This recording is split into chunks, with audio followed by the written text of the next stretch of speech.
Hello everyone, welcome to Spandan's cake world. Friends, आज मैं 2 cakes के डिज़ाइन बना रही हूँ। दोनों ही केक हाफ केजी का है। ये फर्स्ट वाला केक जो है ये मैं बनाई हूँ बटरस्कॉच फ्लेवर में। ये एक न्यू क्लाइंट है। ये केक मैं बर्थडे गर्ल के लिए बना रही हूँ। तो केक को यहाँ पे बटरस्कॉच फिलिंग देकर क्रम कोट करके लिया है। यहाँ पे वाइट वैनिला क्रीम से केक की फाइनल आइसिंग कर रही हूँ। तो इस केक पे मुझे डबल कलर में डिज़ाइन बनानी थी। तो डिज़ाइन बनाने के लिए मैं क्रीम में कोई कलर ऐड नहीं की थी, और वैसे भी ये अर्जेंट ऑर्डर था। तो सीधे सीधे पाइपिंग बैग उठाई, R11 नोजल को इसमें डाल के ऐसे कट लगाई, और पाइपिंग बैग की दोनों साइड में 2 कलर, एक साइड में पिंक और एक साइड में येलो कलर, दोनों कलर लिक्विड ही था। तो लिक्विड कलर को डाल दी। फिर पाइपिंग बैग में क्रीम भर रही हूँ। ये क्रीम भर के फिर हम केक के ऊपर ब्यूटीफुल सा हम फ्लावर बनाएंगे। तो यहाँ पर फ्रेंड्स एक छोटी सी टिप्स देना चाहूँगी। जब भी आप ये R11 नोजल से डिजाइन बनाने जाओ, तब ना आप इस बात पे ज़रूर ध्यान दीजिए कि जब आप पाइपिंग बैग में ये R11 नोजल डाल के पाइपिंग बैग को कट लगाते हैं ना, तभी आपको ध्यान से पाइपिंग बैग को कट करके लेना है। अगर बैग ज़्यादा कट गया तो डिजाइन बनाते टाइम बैग से नोजल निकल के सीधे आपके डिजाइन के ऊपर चला आएगा। ये नोजल एक बिग साइज का पेटल नोजल है। इसमें बहुत ही ब्यूटीफुल फ्लावर बनती है। लेकिन ये नोजल को जब आप बैग में इंसर्ट करें तो थोड़ा ध्यान से कीजिए। इतने सारे बात बताने की एक ही कारण है, एक ही रीजन है। अभी भी मेरे साथ यही एक प्रॉब्लम हो रही है।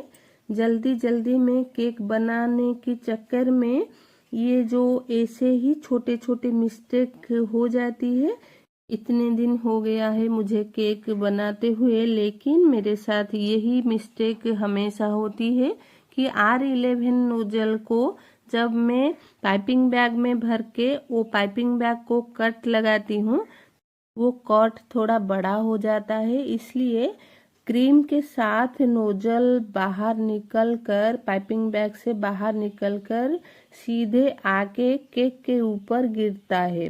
फिर जो काम है वो डबल बनता है। इसलिए थोड़ा ध्यान में रख के पाइपिंग बैग को कट करिए। तो यहाँ पे देखिए फ्रेंड्स, हम बना दिए हैं ये फ्लावर केक के ऊपर। फिर केक बेस बॉर्डर को बनाने के लिए यहाँ पर मैं यूज कर रही हूँ नूर की 8 नंबर की स्टार नोजल। ये एक स्मॉल स्टार नोजल है। सेम पाइपिंग बैग में ये 8 नंबर की नोजल को भर के फिर उसी क्रीम और उसी पाइपिंग बैग की हेल्प से सिर्फ नोजल को चेंज किया है। ऐसे ही ये केक में बॉर्डर बना दी। फिर ये लस्टर डस्ट को स्प्रेड करके ये केक को ऐसे ही और अट्रैक्टिव बना दी थी। फ्रेंड्स, कभी आप लस्टर डस्ट यूज किए हैं? अगर कभी यूज नहीं किए हैं तो कभी यूज करके देखिए। आपका जो फटा फटा सा क्रीम से आप अगर फ्लावर बनाए हैं, या फिर आपके केक में कोई शाइनिंग नहीं है, क्रीम में कोई शाइनिंग नहीं है, तो ये रहा हमारा ½ किलो बटरस्कॉच केक का फाइनल लुक। ऐसे ही ये केक बहुत ही सुंदर बन गया था। उसके बाद मेरे पास एक और ½ किलो केक था। वो केक भी बटरस्कॉच फ्लेवर में ही था। तो उसका जो क्लाइंट भी बिल्कुल न्यू थे। मेरी एक पुराने क्लाइंट इनको लेकर आए थे। वो जो केक ऑर्डर मुझे देर रात 10:30 को मिला था। रात 12 बजे से पहले ही केक इनको चाहिए था। तो ये ऑर्डर भी मैं ले ली थी। तो अब बताओ फ्रेंड्स, इतने रात को अर्जेंट ऑर्डर कैसे बना लेती हूँ। फर्स्ट ना मैं अर्जेंट ऑर्डर और देर रात के ऑर्डर को मना कर देती थी। लेकिन जब से ये ट्रिक को ट्राई किया है तो कोई भी ऑर्डर को मना नहीं करती हूँ।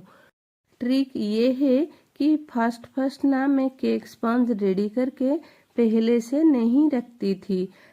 पता तो था कि ज़्यादातर होम बेकर अर्जेंट ऑर्डर के लिए स्पंज रखते हैं, लेकिन ऐसे करने से मुझे डर लगता था कि कहीं अगर ऑर्डर ना मिले तो केक का मैं क्या करूं, लॉस हो जाएगा। लेकिन अब इस टाइम पर जबकि इतने दिन हो गया है मुझे बिजनेस करते हुए, इसलिए मैं 4-5 केक स्पंज पहले से बना के फ्रीज में स्टोर करके रखती हूँ। ऐसे करने से सारे अर्जेंट ऑर्डर को कवर कर पाती हूँ और मेरी जो बिजनेस है वो अच्छा खासा चल जाती है। आप भी ऐसे ही कीजिए। अर्जेंट ऑर्डर के लिए 1-2 स्पंज बना के फ्रीज में स्टोर करके रखिए। अगर आपको ऑर्डर मिल गया तो आप वो स्पंज के साथ केक बना के सेल कर दीजिए, और अगर आपको ऑर्डर नहीं भी मिला तो 1 वीक तक वो स्पंज चलता है। 1 वीक के बाद वो स्पंज को आप चाय के साथ खा लीजिए, या फिर किसी न्यू मेंबर को जिन्होंने अभी तक आपके केक को टेस्ट नहीं किए हैं उनको टेस्ट के लिए दे दीजिए। ऐसे करने से आपका नुकसान नहीं होगा, ऊपर से ना आपको एक नए लोगों को आपके केक टेस्ट करने को मिला। हो सकता है नेक्स्ट टाइम वो आपके न्यू क्लाइंट बन जाए। तो ये 2 केक का ऑर्डर ऐसे ही स्टोर किया हुआ स्पंज से बनाई थी। दोनों क्लाइंट बहुत ही हैप्पी हुए थे। ये ब्लू केक वाले क्लाइंट तो और ज़्यादा एक्स्ट्रा पैसा दे रहे थे, लेकिन मैं नहीं लिया था उनसे एक्स्ट्रा पैसा। फिर अगले दिन खास केक का टेस्ट बताने के लिए वो हमारे घर दोबारा आए थे। केक का टेस्ट उनको बहुत ही अच्छा लगा था और फिर रात में केक बना के दिया था, इसलिए भी थैंक यू बोलकर गए।